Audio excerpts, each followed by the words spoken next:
CM रेखा पर हमला करने वाला, थप्पड़ जड़ने वाला आखिर इतना नफरती और इतना जहरीला कैसे हो गया? और क्यों एक महिला मुख्यमंत्री पर थप्पड़ जड़ दिया उन्होंने? कैसे उनके अंदर इतनी हिम्मतें आई और आखिर उनकी कुटाई फिर क्यों हुई? और उनको जेल में जब डाला गया, जो धारा लगाई गई वो बहुत ख़तरनाक धारा है।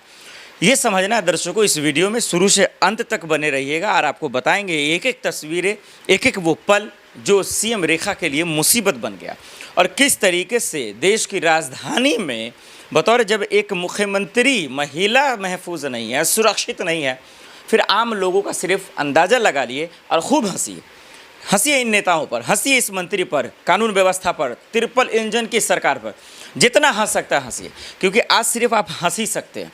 इस सरकार से सवाल पूछिएगा, वो आपको जेल में डलवा देगा। इस सरकार की आलोचना कीजिएगा, वो आपको देशद्रोही घोषित करवा देगा। तो इसीलिए आज के दौर में इस तरीके के जो है नफरती गैंग तैयार हो रहे हैं। अब वो नफरती गैंग किसी और के नहीं है, वो दरअसल जो है उन्हीं नेताओं के पाले हुए चच पूछिए गुंडे सब हैं। समझिएगा कैसे, अभी देख लीजिए। ये आवारा कुत्तों को लेकर किस तरीके से जो आम लोग हैं उनकी ज़िंदगी हराम हो गया जीना। कहीं पे भी हमला हो जा रहा है, सड़कों पे हो जा रहा है, लिफ्ट में हो जा रहा है, दरवाजे पे हो जा रहा है, और उनका कोई कसूरवार नहीं है, कोई उसकी जिम्मेदारी नहीं है, कोई नहीं लेता है। जिसका कुत्ता है वो भी नहीं लेता है। सुप्रीम कोर्ट ने फैसला किया। अब कहा जा रहा है कि उससे वो नाराज़ था, वो एक अलग पहलू है। लेकिन सीएम रेखा पर थप्पड़ जड़ने का क्या लॉजिक है? क्या वो दिल्ली में प्रोटेस्ट हो रहा था इस वजह से है? एक ये भी एंगल है, और दूसरा एंगल ये है दरअसल कि जो हमलावर है, जो थप्पड़ मारा है, अगर उनके बयानों को सुनेंगे आप, उनसे अगर दिल्ली पुलिस अगर निकलवा पाती है तो ये समझ में आएगा कि सीएम रेखा के जो बयान है, जो उनकी हरकत है, जो उनके रवैये हैं, वो कहीं ना कहीं जो है उन पर भारी पड़ा है। हालांकि मैं ये बात साफ करना चाहता हूँ कि इस देश में हिंसा की कोई जगह नहीं है, इस देश में नफ़रत की कोई जगह नहीं है, इस देश में लड़ाई झगड़े की कोई जगह नहीं है। लेकिन अफसोस और हंसी की बात तो बेशर्म नेताओं पे है, मंत्री पे है।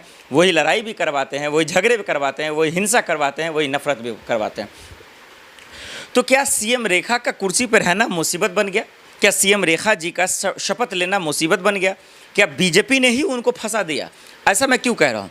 क्योंकि बीजेपी जिसको मुख्यमंत्री बनाती है वो बोलती नहीं है, और लोगों को यकीन भी नहीं था कि ऐसा हो सकता है। लेकिन महिला के तौर पर उनको मुख्यमंत्री बनाया, जो वादे हुआ वो वादे पूरे भी नहीं हुए, और इसके वजह से जो है ये खेल होना शुरू हो गया।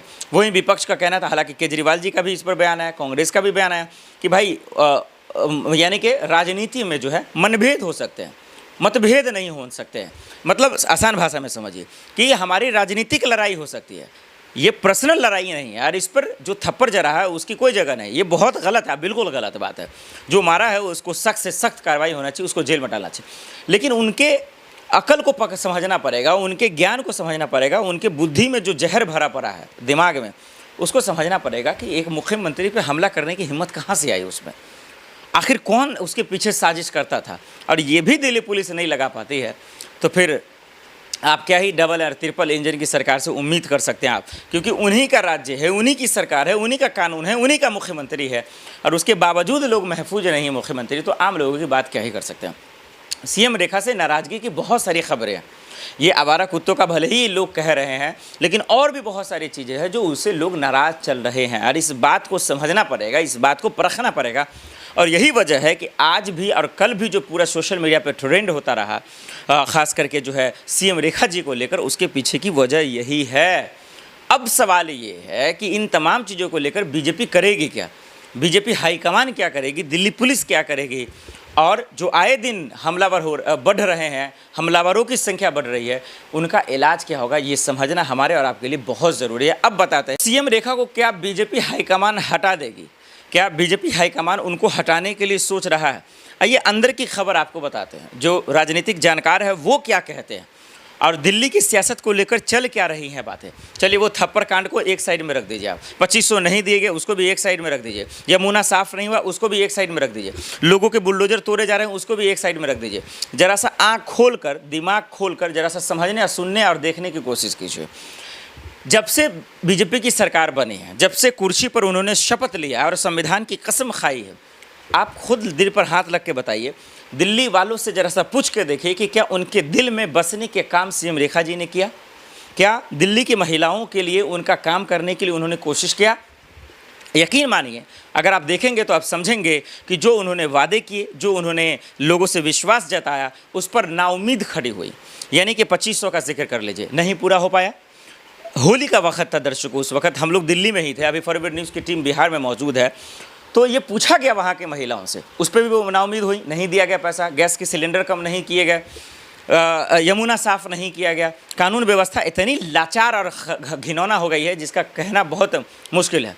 आप देख लीजिए, दिल्ली के किसी भी कॉलोनी में चले जाइए, चाहे शाहीन बाग में चले जाइए आप, चाहे वो साकेत में चले जाइए, चाहे वो आप संगम विहार में चले जाइए, अगर आज भी बारिश हो जाती है, इतना घटिया रास्ता हो जाता है, इतना खतरनाक रास्ता हो जाता है जहाँ से आप चलना मुश्किल है। 5 से 6 घंटे, 8-8 घंटे आपको रुकना पड़ेगा।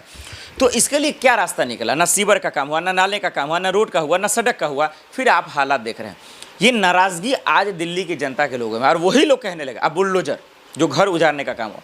तो लोगों ने कहा भाई ऐसी सीएम रेखा को हटाइए, ऐसे मुख्यमंत्री को हटाइए, ऐसा नहीं चाहिए मुख्यमंत्री। फिर परवेश वर्मा का नाम आने लगा, बहुत सारे विधायकों का नाम आने लगा। तो लोगों का कहना ये था, और जानकारों का कहना ये था, और राजनीतिक विशेषज्ञों का ये कहना था कि ये काम बीजेपी का स्ट्रेटजी है, ये उनकी रणनीति है कि दरअसल ये काम नहीं होगा तो फिर सीएम रेखा को हटाने में आसान हो जाएगा। खैर, मनगढ़ंत कहानियाँ हो सकती हैं, लोग अपने मन से कुछ भी कह सकते हैं, लेकिन मेरा मानना ये है कि एक दिल्ली को महिला मुख्यमंत्री के तौर पे बनाया गया, ये अच्छा फैसला था बीजेपी का। मैं बतौर पत्रकार ये तारीफ इसलिए करूँगा कि महिलाओं को सशक्तिकरण होगा, महिलाओं के सशक्तिकरण को इंस्पायर देगा, और ये बतौर दिल्ली के लिए जो है महिला मुख्यमंत्री अच्छी थी।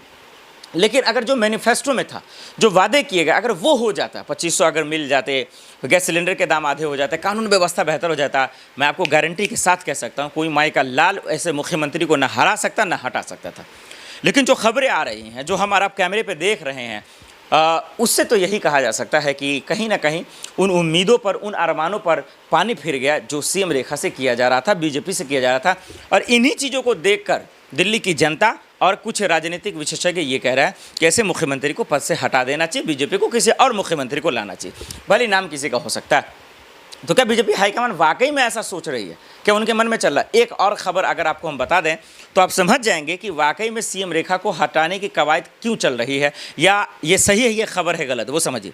देश के प्रधानमंत्री नरेंद्र मोदी ने कैमरे पर आके कहा था दिल्ली चुनाव से पहले कि किसी भी सूरत में, जी हाँ दर्शकों, किसी भी सूरत में दरअसल जो है झुग्गी नहीं तोड़े जाएंगे, बुलडोज नहीं किया जाएगा, घरों को नहीं उजाड़ा जाएगा। लेकिन सीएम रेखा ने तोड़ा ना, उन तमाम बयानों को जो है दरकिनार कर दिया ना। क्या कोई जवाबदेही हुई? क्या बीजेपी हाईकमान ने जवाब दिया? क्या इसका कोई किसी ने पूछा? नहीं पूछा। ये गोदी मीडिया, वेस्टर्न मीडिया बिक चुकी है, ख़त्म हो चुकी है। ये आतंकवादी से भी खतरनाक है, जो देश में रहकर देश का खाती है, देश के लोगों के खिलाफ काम करती है। अब सोचिए, जब मोदी जी की बात सीएम रेखा जी नहीं मानते तो हमारा आपके क्या ही मानेंगे, दिल्ली की जनता का क्या ही मानेंगे। इसलिए दर्शकों ये समझना पड़ेगा, परखना पड़ेगा, हमलावर क्यों हो रहे हैं, हमलावर क्या कह रहा है, और दिल्ली में दरअसल सियासत में क्या कुछ चल रहा है। आप लोगों को क्या रहा है हमें कमेंट कर जरूर बताइएगा।